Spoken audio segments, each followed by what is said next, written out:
I don't eat good at Christmas, I'll tell you that much. I got a Fitbit on Christmas Eve. I put it on, it dialed 911. You know what killed me at Christmas last year, food-wise? The Kentucky Fried Chicken 12-day Advent calendar. Holy smokes, them 5 golden wings had me turtle doving all the way to the bathroom, I guarantee you. I ain't kidding. I could have dropped my pants and dropped a partridge out of a pear tree right there, I guarantee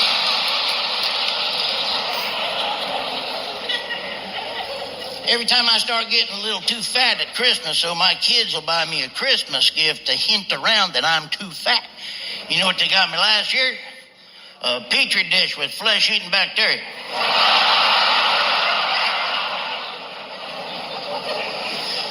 We run our kids up to the Walmart last year to see the Christmas village up there. We wasn't there more than 10 minutes. Somebody was already running a meth lab out of the gingerbread house. The hell? I mean, I love shopping at Walmart, but dadgum, that's like a meth maker's paradise in there, ain't it? Walmart's the only store in the world you can go and see somebody buying 16 boxes of cough syrup and some garden hose. Nobody thinks that's weird.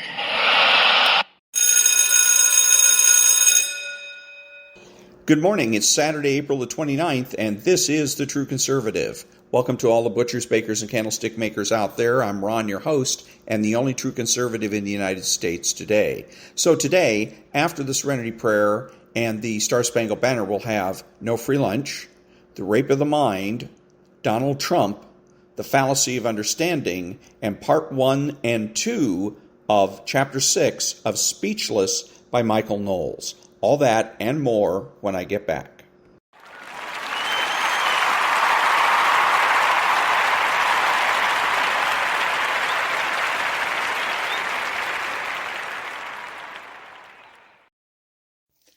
God, grant me the serenity to accept the things I cannot change, the courage to change the things I can, and the wisdom to know the difference.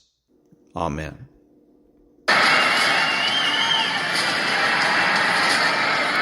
Ladies and gentlemen, please remain standing and remove your hats for the national anthem of the United States of America.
Thank you. Now, there's No Free Lunch, 250 Economic Truths by David-Bahnsen. Outside the sphere of individual responsibility, there is neither goodness nor badness, neither opportunity nor moral merit, nor the chance of proving one's conviction by sacrificing one's desire to what one thinks right. Only where we ourselves are responsible for our own interest and are free to sacrifice them has our decision moral value. We are neither entitled to be unselfish at someone else's expense, nor is there any merit in being unselfish if we have no choice. The members of a society who in all respects are made to do the good things have no title to praise. F.A. Hayek. Agency cuts both ways. When one is alleviated of all responsibility for their decisions, they deserve no commendation for being coerced into doing what may seem right. The societal right to hold individuals responsible for what they do wrong is a precondition for one to be rewarded in doing right. And that was There's No Free Lunch by David-Bahnsen. Back in a minute.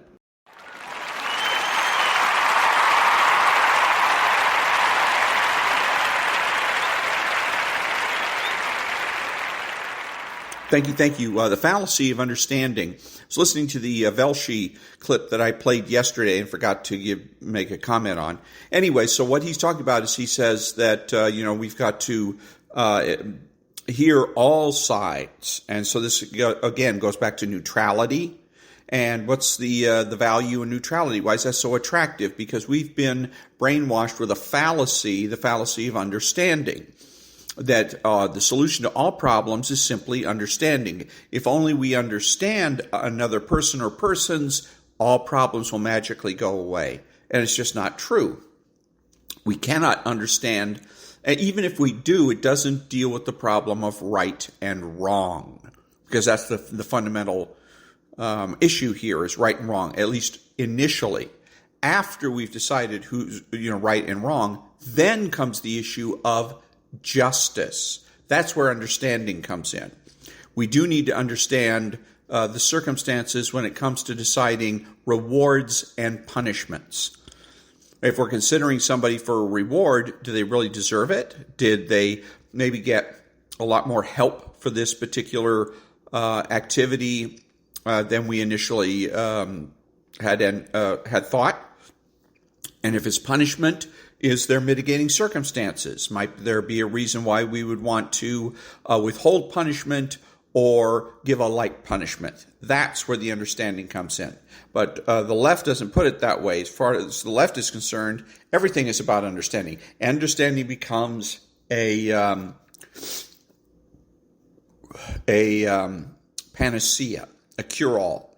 All you have to do is understand, and like magic, all problems are solved. It's not true. Back in a minute.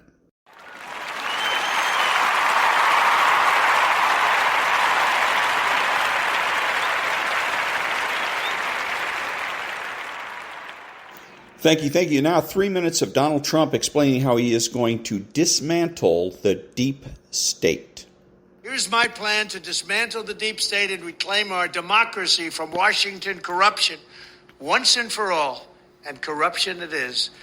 First, I will immediately reissue my 2020 executive order restoring the president's authority to remove rogue bureaucrats, and I will wield that power very aggressively. Second, we will clean out all of the corrupt actors in our national security and intelligence apparatus, and there are plenty of them. The departments and agencies that have been weaponized will be completely overhauled so that faceless bureaucrats will never again be able to target and persecute conservatives, Christians, or the left's political enemies, which they're doing now at a level that nobody can believe even possible. Third, we will totally reform FISA courts, which are so corrupt that the judges seemingly do not care when they are lied to in warrant applications. So many judges have seen so many applications that they know were wrong, or at least they must have known. They do nothing about it. They're lied to.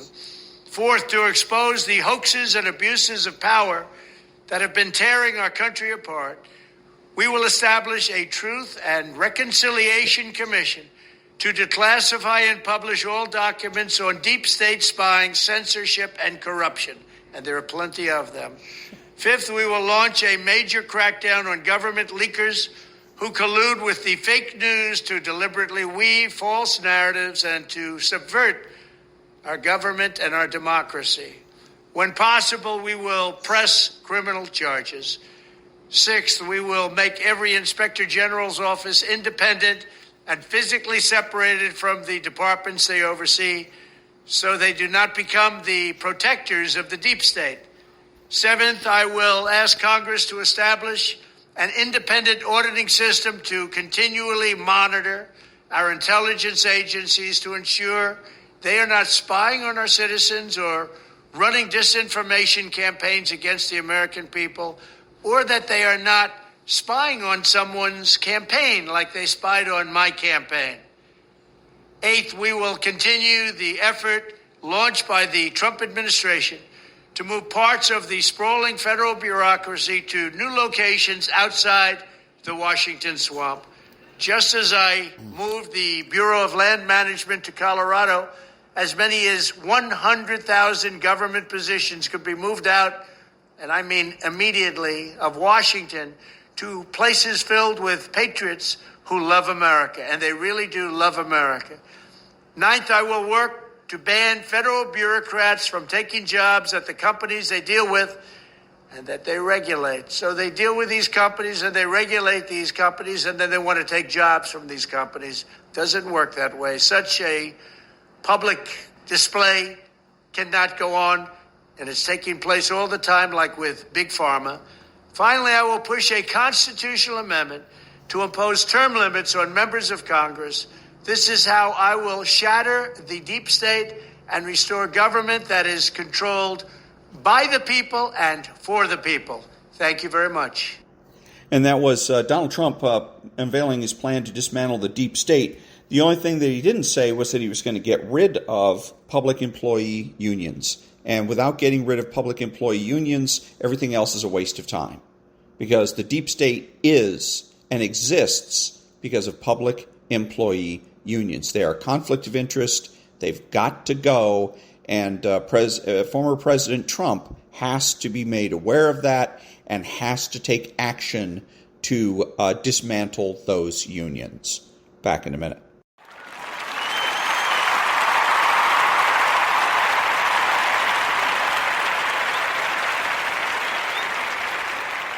Thank you. And now, the rape of the mind. Verbocracy and the semantic fog. Talking the people into submission. After the First World War, we became more conscious of our attitude toward words. This attitude was gradually changing.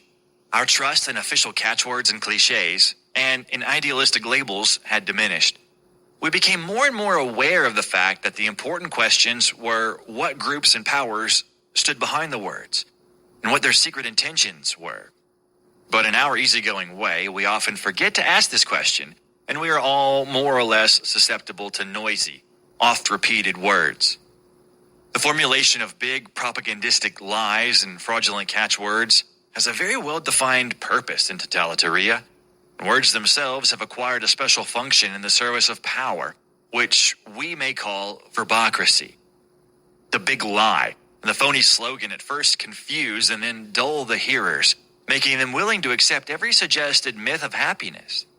The task of the totalitarian propagandist is to build special pictures in the minds of the citizenry so that finally they will no longer see and hear with their own eyes and ears, but will look at the world through the fog of official catchwords and will develop the automatic responses appropriate to totalitarian mythology.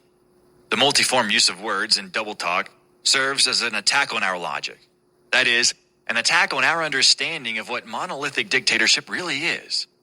Hear the nonsense. Peace is war, and war is peace. Democracy is tyranny, and freedom is slavery. Ignorance is strength. Virtue is vice, and truth is a lie. So says the Ministry of Truth in George Orwell's grim novel, 1984.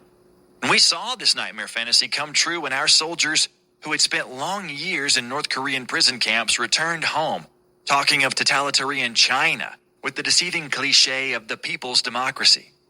Pavlovian conditioning to special words forces people into an automatic thinking that is tied to these words. The words we use influence our behavior in daily life. They determine the thoughts we have. In totalitaria, facts are replaced by fantasy and distortion. People are taught systematically and intentionally to lie. Winnocker. History is reconstructed. New myths are built up whose purpose is twofold: to strengthen and flatter the totalitarian leader and to confuse the luckless citizens of the country. The whole vocabulary is a dictated set of slowly hypnotizing slogans. In the semantic fog that permeates the atmosphere, words lose their direct communicative function. They become merely commanding signs, triggering off reactions of fear and terror. They are battle cries and Pavlovian signals, and no longer represent free thinking. The word, once considered the first token of free human creation, is transformed into a mechanical tool. In totalitaria, words may have a seductive action, soothing or charming their hearers, but they are not allowed to have intrinsic meaning. They are conditioners, emotional triggers, serving to imprint the desired reaction patterns on their hearers. Man's mental laziness, his resistance to the hard labor of thinking, makes it relatively easy for totalitarian dictator to bring his subjects into acceptance of the big lie. At first, the citizen may say to himself, all this is just nonsense, pure double talk. But in the very act of trying to shrug it off, he's become subject to the power of the inherent suggestion. That is the trick of the double talk. Once a man neglects to analyze and verify it, he becomes lost in it and can no longer see the differences between rationale and rationalization. In the end, he can no longer believe anything, and he retreats into sullen dullness. Once the citizen of totalitaria has accepted the logic of his leaders, he is no longer open to discussion or argument. Alas, in our Western world, we often meet this evasion of semantic clarity. Let us not forget that the battle for words is part of the ideological Cold War in our world. Something has crept into our mechanized system of communication that has made our modes of thinking deteriorate. People too casually acquire ideas and concepts. They no longer struggle for a clear understanding. The popularized picture replaces the battle of the pros and cons of concepts.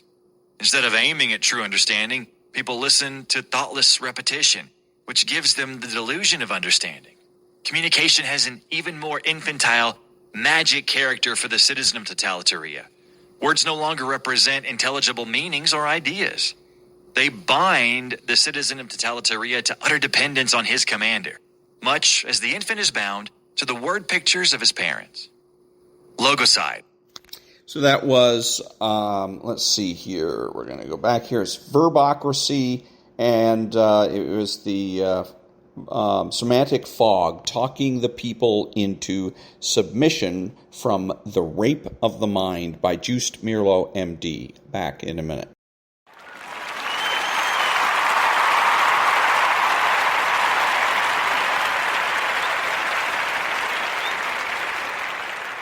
Thank you. And now, Chapter 6 of Speechless by Michael-Knowles is called The Tolerant Left.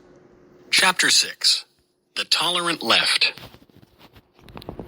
If you think we're rallying now, you ain't seen nothing yet, warned Maxine Waters, the influential Democrat politician who has held elected office since the Ford administration. Already you have members of your cabinet that have been booed out of restaurants, who have protesters taken up at their house, who sang, "No peace, no sleep.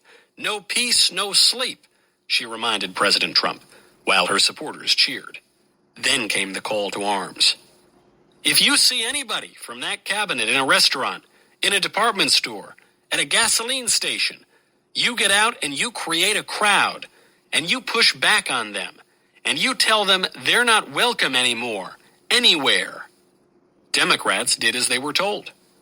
A few months after Waters' war cry, Democrats mobbed Transportation Secretary Elaine Chao and her husband, Senate Majority Leader Mitch McConnell, at a restaurant in Louisville, Kentucky. Around that same time, another group of left-wing activists swarmed Texas Senator Ted Cruz and his wife, Heidi, at a restaurant in Washington, D.C., and still another group vandalized the home of conservative cable news host Tucker Carlson. Rather than condemn Waters' radical rhetoric, Democrat leadership amplified it. You cannot be civil with a political party that wants to destroy what you stand for, what you care about, declared Hillary Clinton. But Hillary's first 4 words would have sufficed to convey her point. You cannot be civil. Either civility extends to one's political adversaries, who by definition seek to destroy what their opponents stand for and care about, or else it has no purpose at all. Civility, which derives from the Latin civilis, relating to citizens, preserves polite and peaceful relations among citizens with divergent interests and opinions. To reject civility is to reject self-government. So much for the tolerant left. That phrase has become a punchline, first among conservatives, who accused the left of hypocrisy for praising tolerance while censoring dissent, but later also among liberals, who deem conservatives intolerant and therefore undeserving of tolerance. Both sides have a point. The left is intolerant, but the right oversimplifies and consequently misunderstands what tolerance means. When opponents of cancel culture demand that we cancel culture, they do not contradict themselves. Neither did Chesterton when he observed that there is a thought that stops thought, and that is the only thought that ought to be stopped. Similarly, leftists observe that there is a tolerance that undermines tolerance, and that sort of tolerance must not be tolerated. Tolerance means the bearing of hardship, an intrinsically limited concept, as man can only bear so much before he breaks his ability to bear anything at all. During the 1960s, left-wing radicals recognized that tolerance must always have limits, and so they set out not to destroy tolerance, but to shift and even invert its bounds. Herbert Marcuse, the scholar who developed critical theory at the Frankfurt School in the 1930s, returned to prominence in the 1960s through his subversive books One-Dimensional Man and A Critique of Pure Tolerance, which earned him the title Father of the New Left. During the intervening decades, Marcuse had prepared reports on Nazi Germany for the U.S. government, first in the Office of War Information and later at the Office of Strategic Services, the precursor to the Central Intelligence Agency. In 1945, Marcuse continued his intelligence work for the government at the State Department as head of its Central European Bureau. At first glance, the government's employment of a prominent Marxist during World War II might suggest some sort of conspiracy, until one remembers that the United States officially allied in that war with Joseph Stalin, the most powerful communist on earth, to defeat the Nazis. War and politics make for strange bedfellows. But why did the government continue to employ Marcuse for 7 years after the war ended? We now know the State Department employed many communists during those years, most notably Alger Hiss, who helped found the United Nations before his conviction 5 years later for perjury in regard to an earlier, expired charge of espionage on behalf of the Soviets. Whether subversion, incompetence, or some other motive prompted the government to employ Marcuse for so long after the war, in 1952, the Marxist philosopher turned his attention back to academia. Over the next 2 decades, some of the most elite universities in the country welcomed Marcuse. He taught first at Columbia, then Harvard, next Brandeis, and finally the University of California, San Diego, where taxpayers funded his blistering critiques of America and the insurrections they incited. In his 1964 work, One-Dimensional Man, Marcuse castigated the United States as a totalitarian society that repressed the authenticity and liberation of the individual through mass media and technology. Marcuse may have overstated his case, but conservatives understand as well as anyone the insidious political effects of mass media and technology, particularly today as the handful of corporations that control both segments of society censor and ostracize anyone to the right of Hillary Clinton. One sometimes wonders whether the frequent inscrutability of Marcuse's prose owes more to the quirks of his native German tongue or to the perversity of his ideological ends. In any case, when Marcuse does manage to make his meaning clear, he often makes keen observations, offensive though they may be to traditional American sensibilities. Therein lies the genius of critical theory. Everything that exists is susceptible to criticism. The cultural vandal undertakes the ruthless criticism of all that exists more easily than the conservative cultivates and builds. But if American society fails to live up to its allegedly liberal, pluralistic, tolerant ideals, what ought to replace it? Marcuse offered an answer: repressive tolerance. The realization of the objective of tolerance would call for intolerance toward prevailing policies, attitudes, opinions, and the extension of tolerance to policies, attitudes, and opinions which are outlawed and suppressed, Marcuse explained in 1965. In other words, toleration for me, but not for thee. Though conservatives both then and now tend to regard tolerance as an abstract, eternal, and boundless ideal, Marcuse and the radicals he inspired recognized tolerance as a contextual, bounded concept.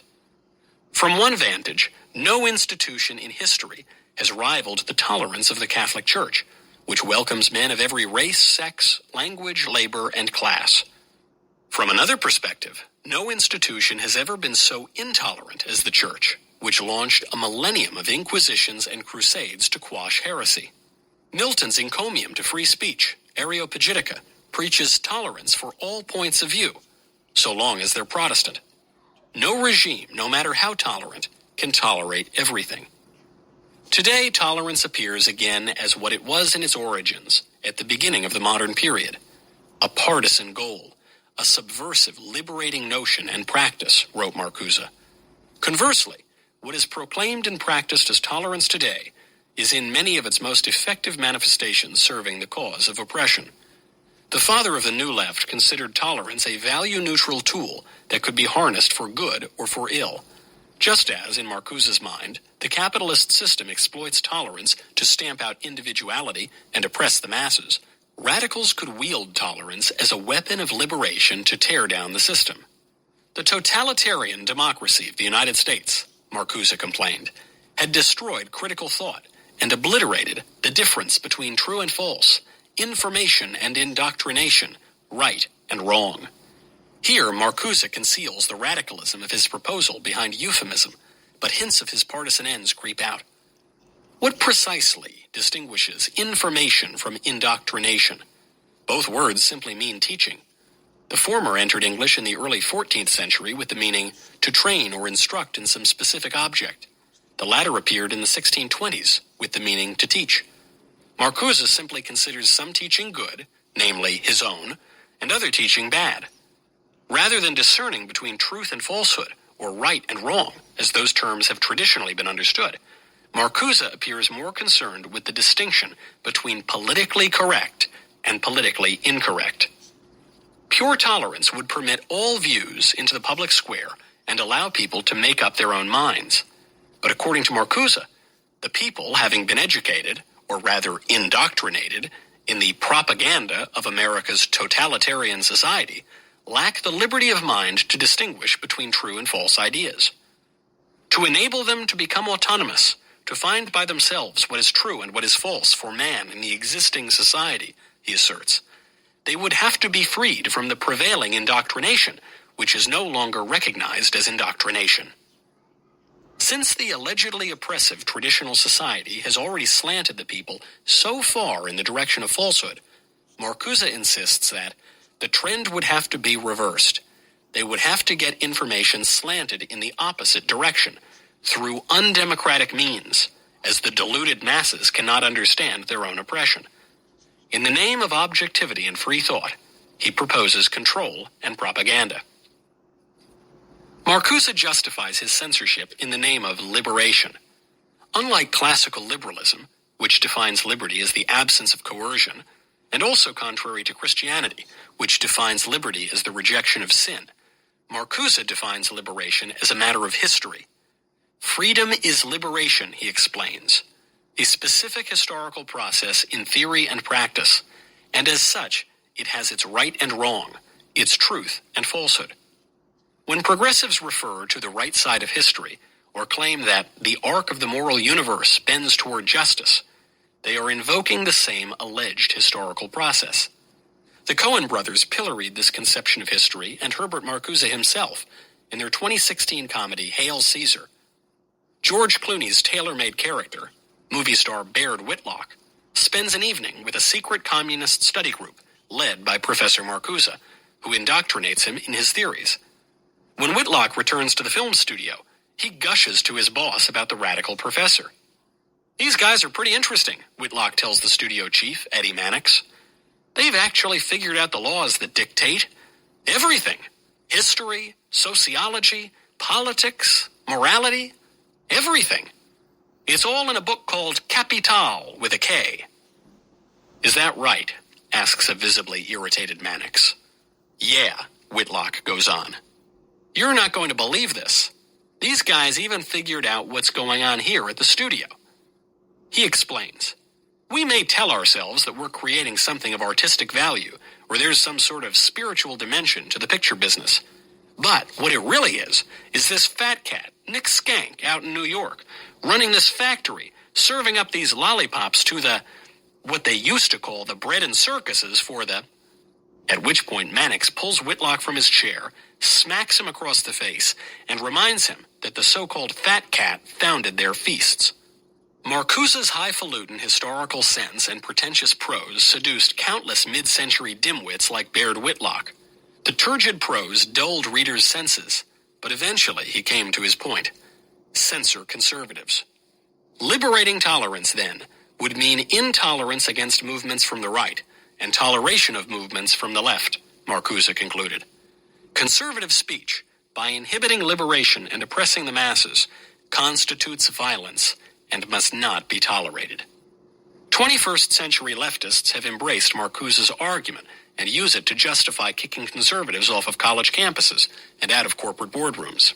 These fragile radicals claim that conservative speech makes them feel unsafe, which is why they need ever-expanding safe spaces barred to conservatives. The most excitable radicals claim that conservative speech not only makes them feel unsafe, but even physically harms them. In 2017, Lisa Feldman Barrett proclaimed in the New York Times that, while sticks and stones may break our bones, words can also hurt us. Scientifically speaking, she warned, it's not that simple. Words can have a powerful effect on your nervous system.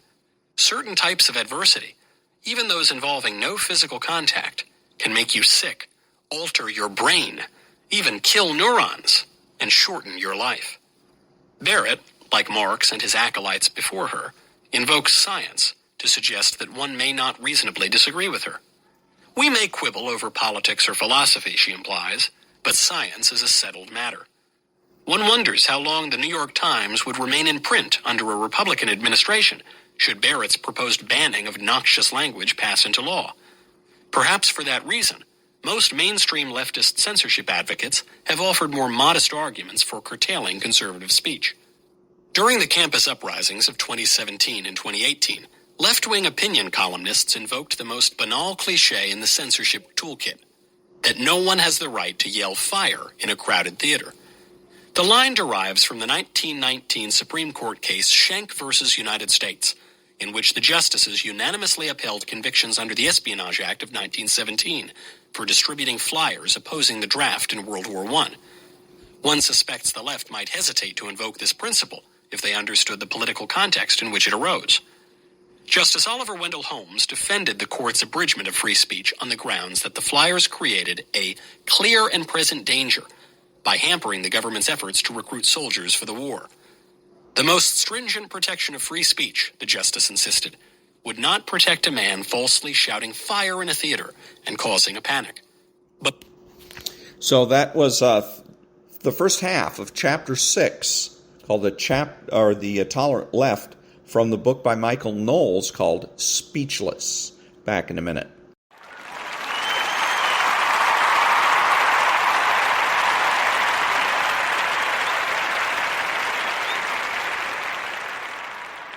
Thank you. Now I'm going to be doing part 2 of Chapter 6, The Tolerant Left, from Speechless by Michael-Knowles. Holmes appears to have changed his mind later that year when he dissented in Abrams versus United States, arguing that the distribution of flyers opposing the government's interference in the Russian Revolution did not violate the Espionage Act. And in 1969, the court partially overturned the Schenck decision in Brandenburg versus Ohio. Nevertheless, the lazy phrase has persisted in our discourse. Herbert Marcuse himself invoked the phrase, writing, "The traditional criterion of clear and present danger seems no longer adequate to a stage where the whole society is in the situation of the theater audience when somebody cries fire." Taking Holmes's logic to an extreme and dubious conclusion, Marcuse invoked the general deviation of society from his ideal to justify permanent censorship. The country was in crisis, according to Marcuse, and we simply did not have time to inquire too closely into the details. Urgency demanded we act. Marcuse's political heirs seem to embrace this line of argument more and more closely each year. Citing the supposed scientific consensus regarding changes in the weather, the socialist politician Alexandria Ocasio-Cortez predicts a dozen years remain till Armageddon, and thereby justifies the fundamental reordering of society. The 2,700-page Affordable Care Act, better known as Obamacare, might cause millions of Americans to lose their physicians and upend whole industries. But who has time to read it when the need is so urgent? We have to pass the bill immediately, Nancy Pelosi explains, so that you can find out what is in it. Marcuse employed the same scare tactics. He redefined clear and present danger to mean whatever he disliked, much as 21st century leftists do when they classify constitutionally protected gun ownership as a public health crisis, or the predictions of fickle meteorological models as a national emergency. Rather than admit the enormity of his plan to reorder society, Marcuse pretended social circumstances had so shifted that his radical proposals actually fit within the American legal tradition. Any remedy for society's urgent ills must begin with stopping the words and images which feed this false consciousness, prescribed Marcuse, invoking a concept that would figure more fully into political correctness in the ensuing decades. To be sure, this is censorship, even pre-censorship, but openly directed against the more or less hidden censorship that permeates the free media. Conservatives often dismiss the claim that there already exists a hidden conservative censorship, which radicals simply seek to overturn. But here again, the radical professor understands language and standards better than the conservatives who presume to refute him. Marcuse's observation that words and images shape consciousness requires no explanation. If they didn't, why would anyone care about the politically correct attempt to redefine them? But his claim that hidden censorship permeates even ostensibly free media merits consideration as well. Today, vulgar language and sexually explicit images pervade television and film. But for years, industry codes and even government regulations banned such expression. And public advocacy of communism or socialism could ostracize a man and even land him in the clink, as Mr. Schenck learned the hard way. Until the Supreme Court's landmark decision in Texas versus Johnson, which created or recognized, according to one's point of view, the constitutional right to burn the American flag, the law could prohibit desecration of venerated objects. Now courts hold that the First Amendment protects flag burning. And yet, in 2019, an Iowa judge sentenced 30-year-old Adolfo Martinez to 15 years in prison for the hate crime of stealing and burning a rainbow flag, which symbolizes colorful sexual desires. So in fact, the government still outlaws desecration of venerated objects. It's just that the objects of veneration are different. Previously neutral, value-free, formal aspects of learning and teaching now become, on their own grounds and in their own right, political, a process Marcuse encouraged as radical criticism throughout and intellectual subversion. In the past, though partisans disagreed on much, all waved the same American flag, which symbolized the nation founded on the belief that all men are created equal and endowed by their Creator with certain unalienable rights. Today, the American flag has become a partisan symbol. Left-wing athletes and even elected Democrats disrespect the Star-Spangled Banner. Conservative politicians hug and kiss it on the campaign trail. Where once school children learned the arguments that our founding fathers set forth at the Constitutional Convention, today they study the subversive calumny of the 1619 Project. While heretofore innocuous objects become politicized, previously political objects exit the public square. The burning of an American flag, once condemned by all, now constitutes legitimate political speech. Moral opprobrium for aberrant sexual acts, once almost universally held, now suggests a menage of phobias unfit for civilized society. Our prejudices have not disappeared. They have merely changed. Our prejudice regarding the word prejudice illustrates this shift. Today, the term connotes injustice and irrationality. But until recently, the word meant no more than a received opinion, the sentiments and instincts that pass through a culture without the aid of philosophic and scientific abstraction. Prejudices shape all cultures at all times, whether the acculturated admit it or not, and coherent conservatives once celebrated that fact. The Enlightenment of the 17th and 18th centuries established a common prejudice against prejudice, which the conservative philosopher Edmund Burke mocked in his Reflections on the Revolution in France.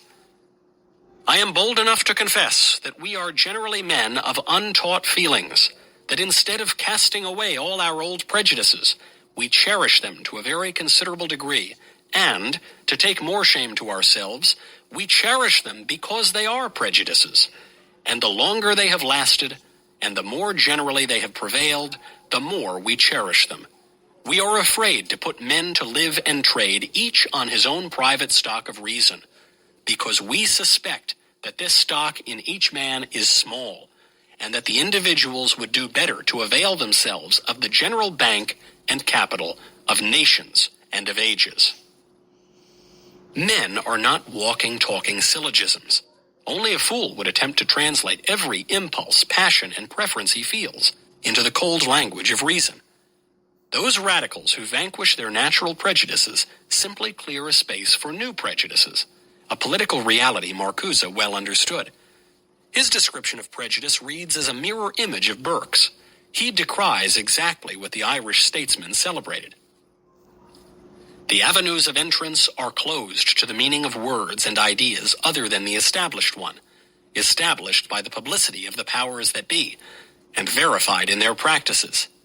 Other words can be spoken and heard, other ideas can be expressed, but, at the massive scale of the conservative majority, outside such enclaves as the intelligentsia, they are immediately evaluated, id est, automatically understood, in terms of the public language, a language which determines a priori the direction in which the thought process moves.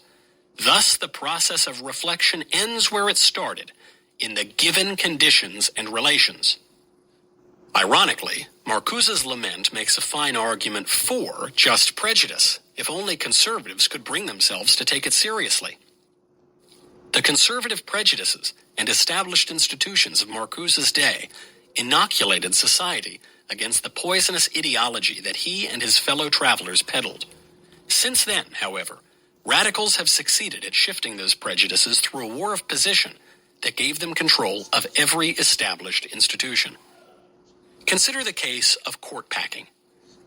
In 1937, President Franklin Roosevelt, frustrated that the Supreme Court continued to strike down many of his unconstitutional New Deal laws, attempted to increase the number of justices on the court, thereby supplying reliable judicial votes to ram his schemes through.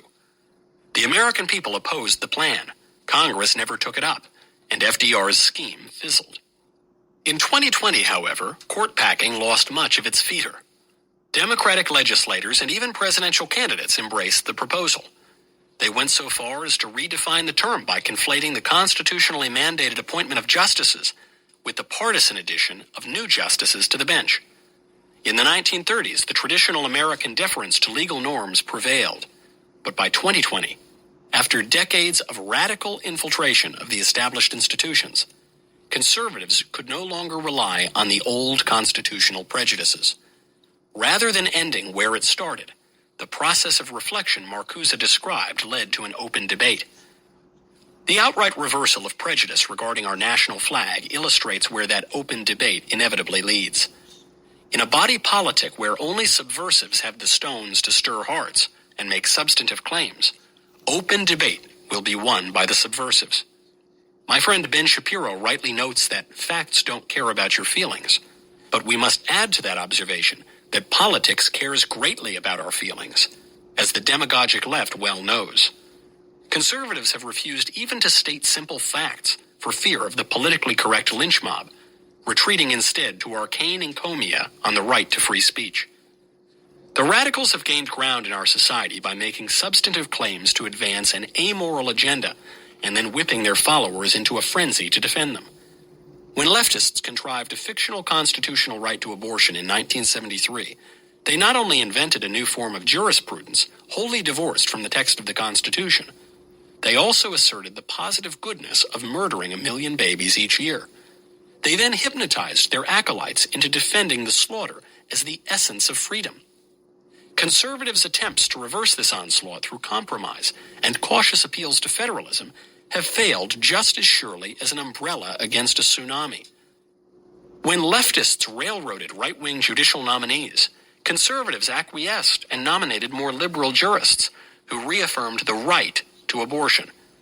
When leftists warned the public that conservative judges might outlaw abortion by overturning Roe, conservatives countered that any such reversal would do no more than return the butchery debate to the states. Conservatives have approached the issue of immigration in much the same way. Over the past half-century, more than 60 million immigrants have entered the United States, constituting the largest mass migration in recorded history. Polls consistently show that most Americans want to reduce overall immigration. A 2018 survey conducted by Harvard Center for American Political Studies and Harris Poll found that a full 81% of voters want to reduce not just illegal, but also legal immigration, and 63% of voters want to cut it by at least half. Yet even President Trump, the most hardline anti-immigration president in generations, restrained his rhetoric to call only for the reduction of illegal immigration.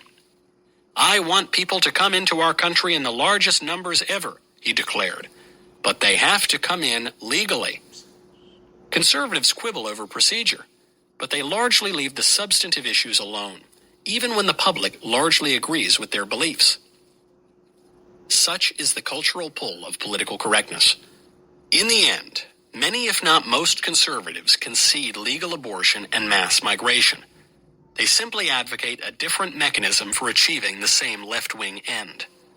Thus, the process of reflection ends where it started, in the given conditions and relations, just as Marcuse lamented in the relatively conservative culture of his age. One suspects the radical philosopher would smile at that line today. Tolerance necessarily has limits. The radicals of the 1960s understood this fact and set about to move the boundaries of our tolerance in what they considered a more favorable direction.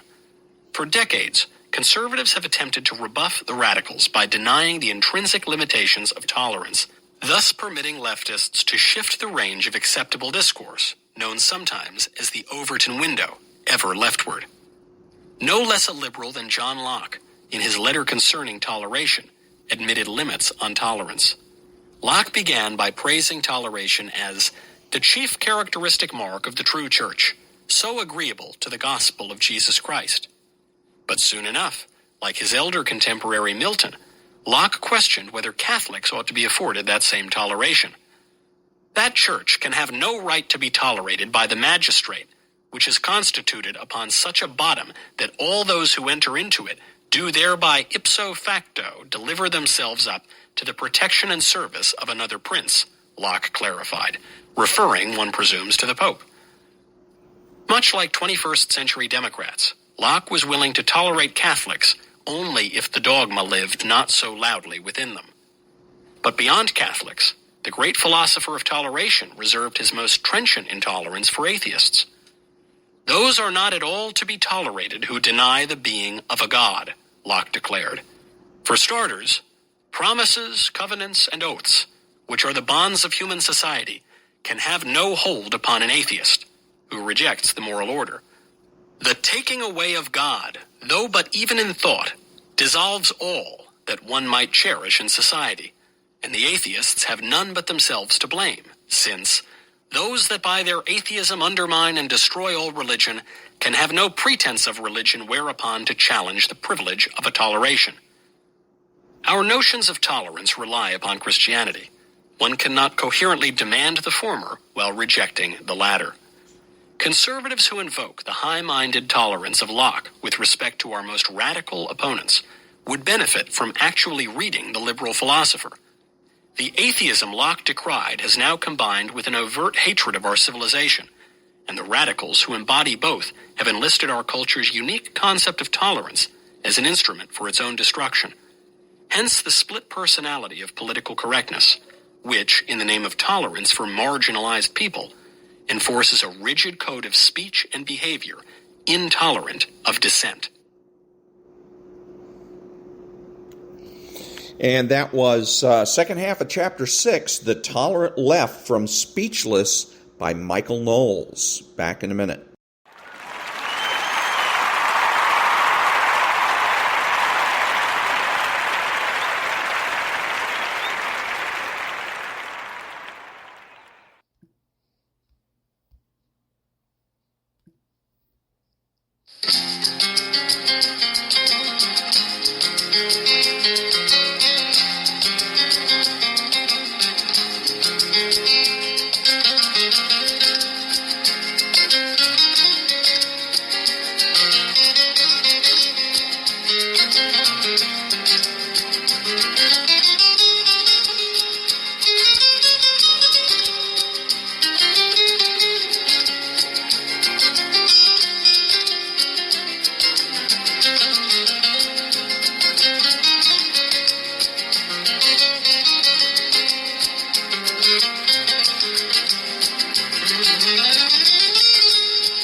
This is Ron, your host, the only true conservative in the United States today, bidding adios to all the butchers, bakers, and candlestick makers out there. So I'm reminding you that the left has no authority, no power, and they can't win.